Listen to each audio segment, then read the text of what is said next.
Artificial intelligence has moved into classrooms faster than many institutions have been able to respond. Students are already using AI to brainstorm essays, summarize information, study for exams, and solve problems. Teachers are trying to determine when AI is a learning tool and when it becomes academic dishonesty. Schools are trying to create policies while the technology continues changing underneath them. But one recent event created an unusual ethical question.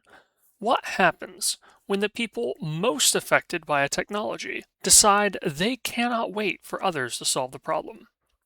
I am the Wizard, and you are joining us for Ethics in the Media. When talking about learning in the age of AI, who should decide the rules? So, in late July 2026, students gathered in a replica U.S. Senate event, gathered to debate and pass their own proposed legislation addressing artificial intelligence in schools. The students attempted to create a framework for how schools should approach AI use, including questions about classroom usage, responsible AI education, and the responsibilities of students and educators. So this story is not simply about whether students create good or bad policy. It raises deeper ethical questions. Who should have a voice when technology changes society? How much responsibility should young people have in solving problems created by previous generations? And when a new technology creates uncertainty, should our first instinct be to restrict it, embrace it, or learn how to live responsibly alongside it? The ethical challenge hidden inside this event is this. When a society faces rapidly changing technology, who has the responsibility to create the rules? So, what happened? This story was first reported by NPR's correspondent Corey Turner. So, a group of students from across the United States participating in a replica Senate event where they practiced the process of creating legislation. These 98 students, representing all 50 states, gathered to debate AI policy and education. They considered questions such as, should students be allowed to use AI on assignments? Should AI be allowed during tests? Should schools teach students how to use AI responsibly? And how should educators distinguish between helpful AI and academic dishonesty? The students created and passed a simulated piece of legislation called the Students First Act. This proposal focused on the idea that schools should not simply react to AI after problems occur, but should actively prepare students to understand the responsible use in of the technology. One of the things that Corey Turner reports is that there is currently no national policy for AI use in schools, meaning states and school districts have to scramble to craft their own. So when we consider this constantly changing environment, there's a few different facts that we should consider when analyzing a situation such as this. So, first, here's what we know. Artificial intelligence tools are already being used by students and educators. Schools across the country are creating different approaches because there is no single national policy governing AI use in the classroom. Students participated in a simulated legislative process focused on AI education policy, and their proposed legislation addressed responsible AI use, classroom expectations, and education about AI. So here's where the ethical disagreement begins. Some people may simply interpret this event as students demonstrating leadership because they are directly experiencing the effects of AI in education. Others may interpret it as students should not be responsible for solving problems that require experts, educators, and policymakers.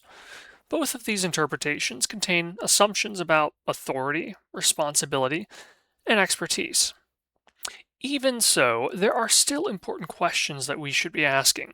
How effective would this policy actually be in real schools? Would teachers and administrators interpret these rules consistently? How do we measure whether AI improves learning or harms it? And uh, who should be responsible when AI tools produce incorrect information? And finally, how do we prevent AI policies from creating unequal opportunities between schools? So, ethical decisions often happen before we have complete information, and that is what makes them difficult. So, we're going to examine some of the contents of the Students First Act through an ethical lens. Again, pictured here is some of the students from Colorado, Arkansas, North Carolina, and Connecticut, New Mexico. And this photo was taken by Kieran Kesner for NPR. So let's take a look at this act. This is the Students First Act. It's about 9 pages long, so pretty short for a piece of legislation.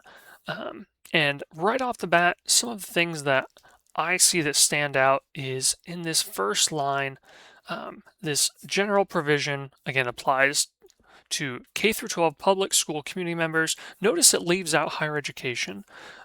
So like colleges and universities are not covered under this particular piece of legislation that they proposed. So that's something worth noting. And that kind of makes sense because typically the United States, we have more controls over K through 12, public education that everyone's receiving, and then colleges and universities, even public and private, are usually have a little bit more freedom to make their own policies and regulate different things. Now, of course, they're still subject to government funding, which may influence how they make decisions, but just one observation to note here. The first thing that they say is that any organizations that offer generative AI powered services to public educational facilities must address all known biases within their generative AI and inform their clients of the biases that the products represent. So already, this is addressing an important ethical dilemma, which we will talk about in our future Understanding Ethics episodes regarding biases.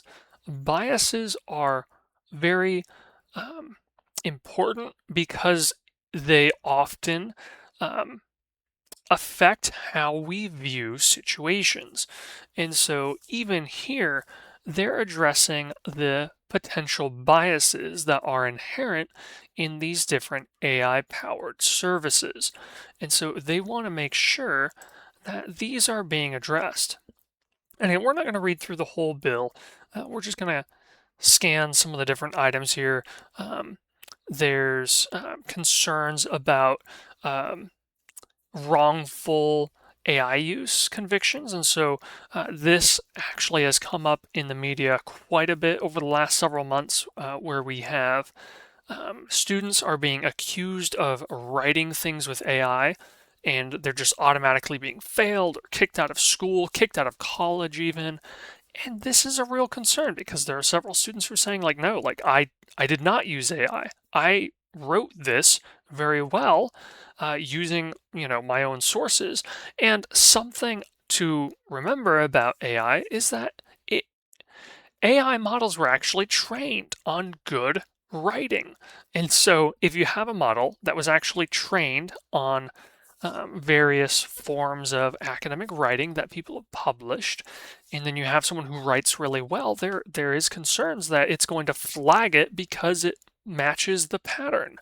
Again, another concern, of course, is that these tools that are being used to detect AI written assignments have a lot of false positives, and that's something that they want to protect against. In other words, they don't think students should be punished without someone thoroughly examining their work. So they mentioned like 2 school officials as well as an AI checker software.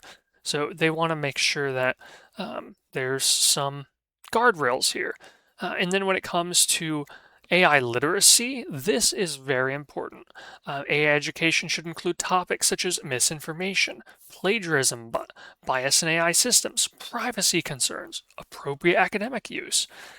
Um, they also kind of discuss, different ways that AI should be used in terms of for students, for teachers, a verification of mastery. So, whether or not students actually understand the subjects before using AI or to help write assignments, to complete artistic designs, things like that. Um, they also have concerns about parent and guardians. So, how much role should parents have in considering how AI should be used? So, they have a little parent subcommittee, Parents Access Rights in Education and New Technology in Schools. So, a little fun acronym that they put together there. Um, Parents should be encouraged to learn AI literacy. So, that's another thing. Like, a lot of people might not even understand um, how AI works, and there's a lot of fear around that because people don't understand it. And so there are concerns that we not only have to educate the students, but also the parents. Um, Again, there's also um, this concern about how teachers use it. So they have this next section, teachers. So teachers' ethical adoption of classroom AI education oversight, evaluation rights, and support. And again, another fancy acronym, but this is really addressing how much teachers can use it. Should they be allowed to grade assignments? Should they be able to, have AI handle communications with parents? Or should it always be the teacher responding? So these are all really good concerns. They also have questions about school administration. Um, and so they have another special subcommittee, admin, so administrators, data management, implementation, and networks. And so this subcommittee would be looking at how administrations are reviewing AI policies, creating a clear set of rules, how they're handling disciplinary action or repeat violations, and even how federal funding is handed out to different states. And so making sure it's proportional, but also having a baseline minimum. In other words, making sure that there is opportunity for everyone to have access to appropriate AI education. And so when we analyze a piece of legislation, we often focus on the rules it creates. But an ethical analysis asks a deeper question. What beliefs about the world are hidden underneath those rules? Every policy contains assumptions. It assumes something about human behavior. It assumes something about responsibility or what society should prioritize. The Student's First Act is interesting because it does not appear to approach artificial intelligence from the assumption that AI is something schools should simply eliminate. Instead, the proposal is built around a different idea. AI is already part of the world students will inherit, so education should prepare students to use it responsibly. And so that assumption reveals several ethical perspectives. So the first assumption is that technology is inevitable, so preparation is a responsibility. One of the strongest ideas between the proposal is that banning or ignoring AI may not be realistic. The students appear to recognize a reality that artificial intelligence is becoming part of education, employment, and everyday life.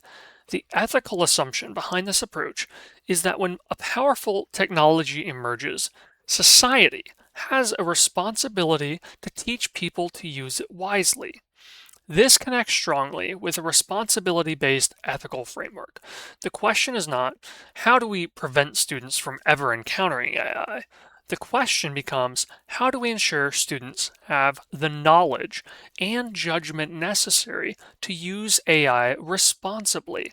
And this reflects a belief that education is not only about protecting students from risks, Education is about preparing students to navigate the world they will actually encounter.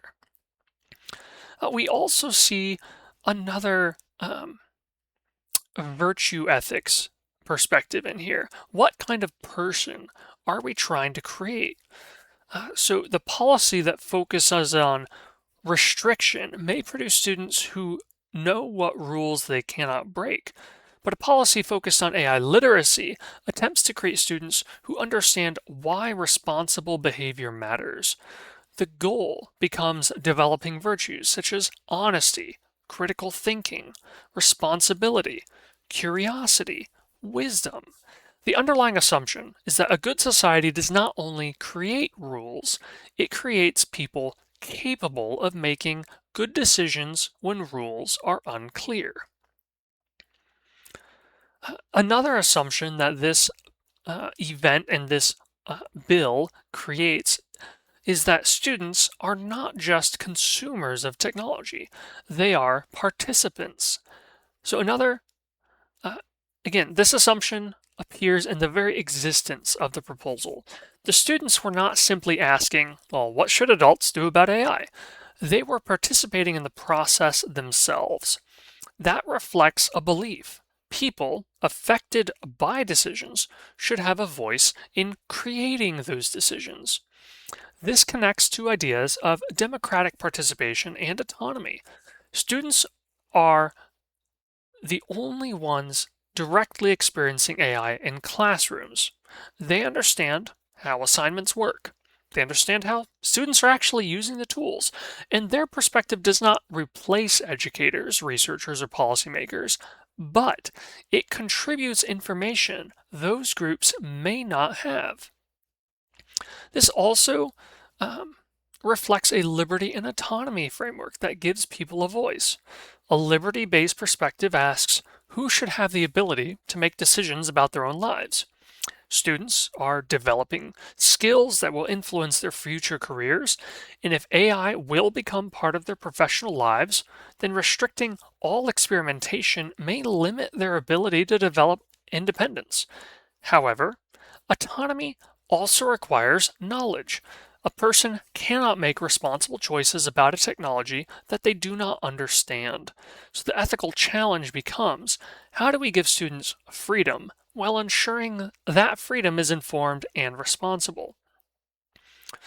Another major concern surrounding AI is academic integrity. If a student uses AI to write an essay, solve a math problem, or complete research, the question is, are they really learning? Or are they simply outsourcing the learning process? A proposal that focuses on responsible AI use appears to make an important distinction. The problem is not necessarily the existence of AI assistants. The problem is whether AI replaces thinking. This reflects an educational assumption. The purpose of school is not to create correct answers, it's to develop human abilities. This ethical framework is really a consequences based, which is focused on maximizing long term benefits. So, this approach would ask what outcomes create the greatest benefit for students. A complete ban on AI may reduce cheating risks, but it may also leave students unprepared for a world where AI skills are increasingly valuable. A complete acceptance of AI may encourage innovation, but it may also weaken important learning experiences. The approach behind the Students First Act appears to seek a middle path. Allow the benefits, reduce the harms. Teach responsible use. The assumption is that the best solution is not avoiding technology, but learning how to use technology well. Our fourth assumption is that fairness requires shared standards. Another important ethical concern is fairness. Imagine two students completing the same assignment. One uses AI as a brainstorming partner, then writes their own work. Another asks AI to generate the entire assignment. Should those situations be treated the same? A policy addressing AI use assumes that schools need clear expectations. Without guidelines, students may be judged differently, depending on their teacher, school, or personal understanding of the rules. This ethical framework reflects justice and fairness.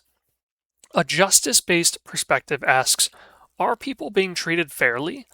And AI creates new fairness questions. Do all students have equal access to AI tools? Do all students understand how to use them? Are expectations consistent across classrooms? Are students punished for violating rules they were never clearly taught? A responsible AI policy is not only about preventing cheating, it's also about creating a fair environment where expectations are understandable. Our fifth assumption is that responsibility should be shared, and this is perhaps the most important assumption behind this proposal. AI responsibility does not belong to only one group.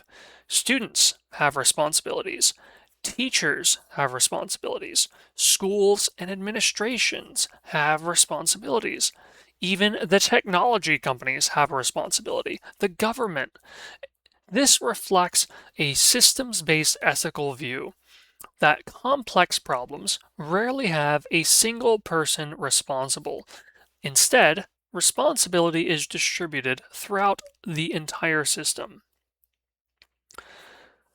It's also worth talking about potential ethical blind spots. See, even thoughtful proposals contain assumptions worth questioning. For example, does teaching AI literacy require resources some schools do not have? A wealthy school district may have access to training, technology, and support, but a smaller or underfunded district may struggle. A policy designed to create opportunity could unintentionally increase inequality if implementation is uneven. Another question, do students have enough experience to create long-term policy? Students' voices are valuable, but education policy affects millions of people across different circumstances. Experience using AI in school is important, but so are perspectives from teachers, researchers, parents, and administrators. Another question is, could a responsible use become too broad? So a phrase like responsible AI use sounds positive, but what does it actually mean? Well, who decides what's responsible? Could different schools interpret responsibility differently? See, ethical policies often struggle not because the goal is unclear, but because implementation is complicated. So, what does this proposal reveal? The students appear to be asking, how do we live responsibly with a technology we cannot ignore? The question extends far beyond classrooms. Every generation faces new tools that change society. The ethical question and challenge is rarely deciding whether something should exist. The harder question is, how do we become the kind of people who can use powerful tools responsibly? Artificial intelligence will not only test our technology, it will test our judgment. And perhaps the most important skill schools can teach is not how to use AI, it's how to think ethically when using anything powerful. It's also interesting to consider a few alternative decisions that the students could have made instead of the student's first act. So, for example, we could restrict AI use in schools. Some potential benefits: it protects academic integrity, makes enforcement easier, and reduces opportunity for misuse. But it also causes potential harms. Students may graduate without AI literacy. Schools may create policies disconnected from reality. Students may use AI secretly instead of learning responsible use. Another option would be to fully embrace AI without strong restrictions. This could encourage innovation, allow students to learn through experimentation, and help them develop future workplace skills. However, there are still some harms for opportunities for cheating, increasing inequality between students with different levels of access and support, or even reducing the important learning experiences if students outsource their thinking. And then the other alternative, which is very similar to this proposal, is to teach responsible AI literacy. And it treats AI tool as this benefit treats AI as a tool rather than an enemy. It encourages critical thinking, prepares students for future workplaces. There are still some potential harms to consider. It requires additional teacher training. It requires clear standards, and mistakes may happen while schools are learning how to apply this policy. As we turn the question towards you, here are some questions to consider. Should students have a greater voice in creating technology policies that affect them? Who has the greatest responsibility for preparing students for AI? Is it families, schools, technology companies, or the government? And when we protect education, does it sometimes limit innovation? When does encouraging innovation create new risks? If you were creating AI for schools, what would your first priority be? Tell me what you think in the comments. You see, this story of students creating AI policy is interesting because it creates a common challenge. It assumes that young people are only recipients of decisions made by others. Instead, this event reminds us that ethical responsibility is not limited by age. The students debating AI policy are not just discussing technology, they're discussing trust, fairness, what kind of future they want to inherit. But this story also reminds us that good intentions are not enough. Creating ethical solutions requires listening, understanding trade-offs, and recognizing that every decision creates consequences. The goal is not to find a perfect answer, but to become better at asking the right questions. Because we live in a world that is rapidly changing with technology, and ethics is not something we solve once. It is something we practice continually. Thank you for joining me. Feel free to like and subscribe.